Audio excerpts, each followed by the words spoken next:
வணக்கம். ஆகாஷ்வாணி புதுச்சேரி செய்திச் சுருக்கம் வாசிப்பவர் நாராயணசாமி.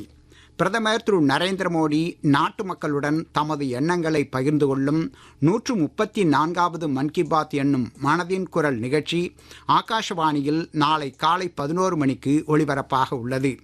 இந்நிகழ்ச்சி ஆகாஷ்வாணி மற்றும் தூர்தர்ஷனின் அனைத்து அலைவரிசைகளிலும், ஏஐஆர் செய்தி வலைதளத்திலும், நியூஸ் ஆன் ஏர் மொபைல் செயலியிலும் ஒலிபரப்ப கேட்கலாம். ஆகாஷவாணியில் பிரதமரின் ஹிந்தி உரையை தொடர்ந்து அதன் பிராந்திய மொழி வடிவம் இடம்பெறும்.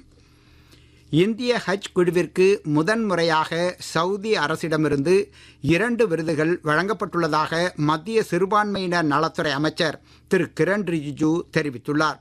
சவுதி அரேபியாவில் உள்ள இந்திய தூதரகத்தின் கீழ் செயல்படும் இந்த ஹஜ் குழு ஹஜ் புனித யாத்திரையில் இந்தியர்களுக்கு அனைத்து உதவிகளையும் வழங்கியதற்காக லபாய்ஸ்டம் விருதுகள் வழங்கப்பட்டுள்ளது.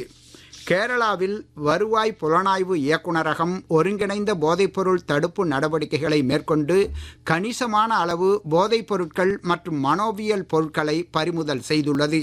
புதுச்சேரியில் வரும் 4ஆம் தேதி பள்ளிகள் திறக்கப்பட உள்ள நிலையில் 1164 பள்ளி மற்றும் கல்லூரி பேருந்துகளை மாவட்ட ஆட்சியர் திரு குலோத்துங்கன் தலைமையில் அதிகாரிகள் இன்று பாதுகாப்பு சோதனை மேற்கொண்டனர்.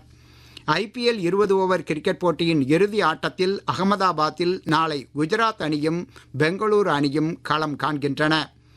இந்தியா இங்கிலாந்து மகளிர் அணிகளுக்கு இடையேயான 2வது 20 ஓவர் கிரிக்கெட் போட்டி பிரிஸ்டலில் இன்று நடைபெறுகிறது. 3 போட்டிகள் கொண்ட இத்தொடரில் இந்தியா தற்போது 1-0 என்ற கணக்கில் முன்னிலையில் உள்ளது.